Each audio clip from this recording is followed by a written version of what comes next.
Nous interviewerons Mme Préfontaine, la directrice de l'école de Bellegarde, depuis 3 ans.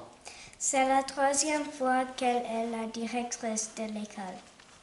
Qu'est-ce que ça prend pour être une bonne directrice? Pour être une bonne directrice,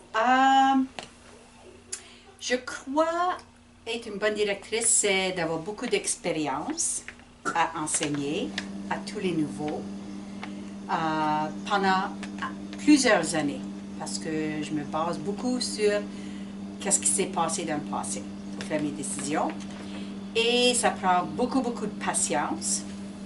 Il faut aimer les élèves, il faut comprendre les élèves et toujours avoir dans l'idée qu'on est là pour les faire apprendre de tous les sens.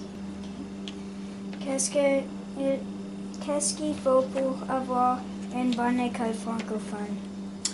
Avoir une bonne école francophone, pour avoir une bonne équipe, c'est-à-dire une bonne équipe de parents qui voient l'importance et puis qui nous appuient dans nos projets. Il faut avoir un bon personnel qui comprend ce qu'on veut dans une bonne école et puis qui sont là, qui font tout ce qu'ils peuvent pour nous aider puis nous appuyer dans les projets, puis qu'ils arrivent avec des bons projets.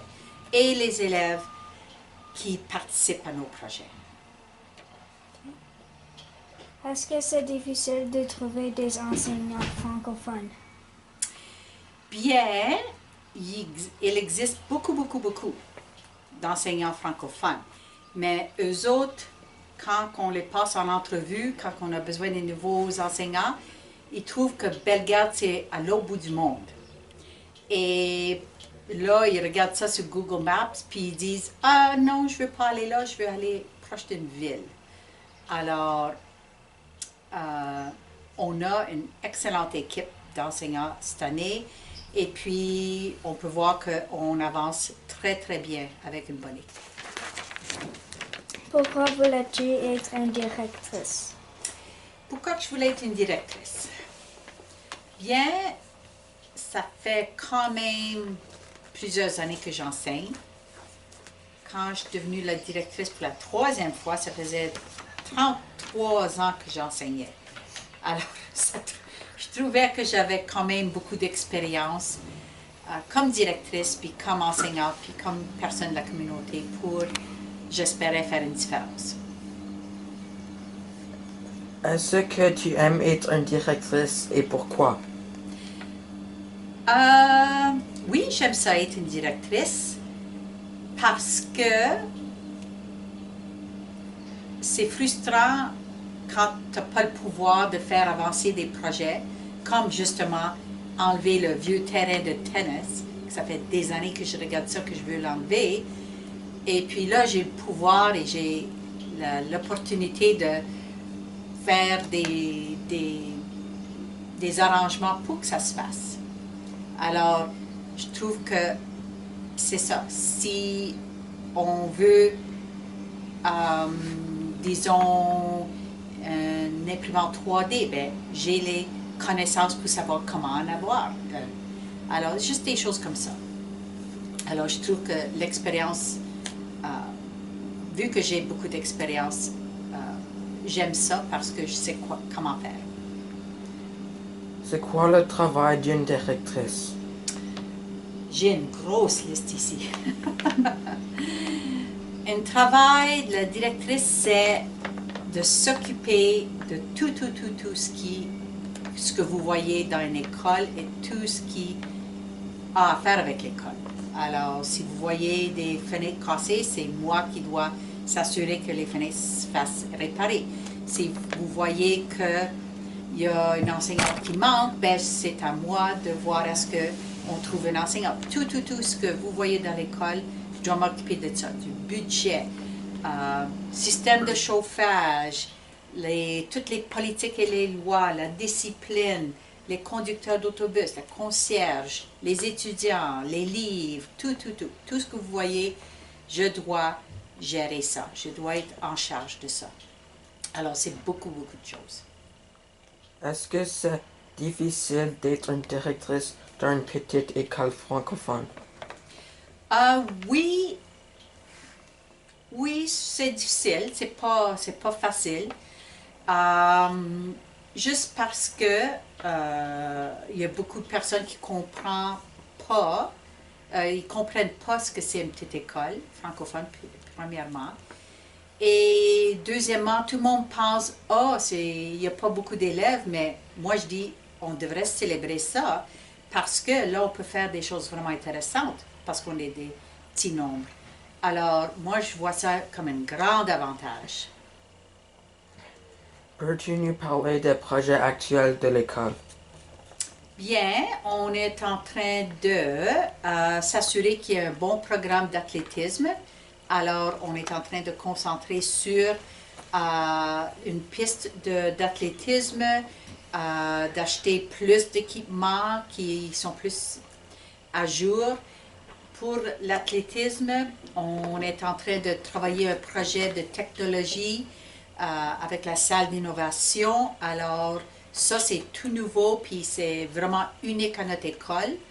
Il n'y a pas une autre école comme nous autres avec ça. Alors, c'est de voir si on peut faire avancer ce projet-là avec des ressources qui peuvent nous aider à améliorer notre projet surtout de salle d'innovation. Que veux-tu pour l'école dans le futur? Je veux que l'école s'agrandisse pas trop, c'est-à-dire que quand c'est trop gros, tu as des trop gros problèmes. Que ça reste petit, familial et qu'on, dans la technologie et dans l'innovation, qu'on devienne comme une petite communauté qui est très futuriste, c'est-à-dire que on apprend comment semer des jardins, on apprend comment recycler, comment vivre sans faire des déchets, on apprend comment vivre plus en santé et être plus autonome puis pas dépendre sur tout les plastiques, tous les produits qu'on fait venir de loin et qu'on soit vraiment une communauté plutôt exemplaire pour les autres communautés. Le 15 octobre 1930, le district annonce que Bellegarde n'a plus le droit d'enseigner l'école publique au couvent. La paroisse prend alors la décision de faire la recherche pour une école privée. Les Sœurs de la Croix arrivent à Bellegarde en 1905 pour enseigner. Le 2 décembre 1931, il faut embaucher 2 professeurs car les sœurs n'ont plus le droit d'enseigner à cause de leur habit religieux. Les sœurs quittent Bellegarde en 1996. En 1934, un nouveau gouvernement est en place et les sœurs retournent enseigner à nouveau dans le couvent. Les Frères du Sacré-Cœur s'installent à Bellegarde en 1953. En 1977, les frères sont rappelés à Ottawa à cause d'un manque de personnel. En 1964, l'école est bilingue avec 267 élèves et un pensionnat. Autour de 1974, la venue des autobus scolaires met fin au service de pensionnat. En 1983, l'école d'immersion compte 79 élèves. En 1994, la communauté vote pour se joindre aux écoles françaises. L'école avait besoin d'un gymnase et de réparation. Alors, on décide de construire une nouvelle école et un nouveau gymnase. Elle est construite pour la rentrée 95-96 en 2017. L'école francophone compte 63 élèves de la maternelle à la deuxième année ainsi que rythme au préscolaire. Il y a une directrice, une secrétaire, 7 enseignants, 2 aides enseignantes, 2 éducatrices, une monitrice de langue et de culture, une concierge et une bibliothécaire.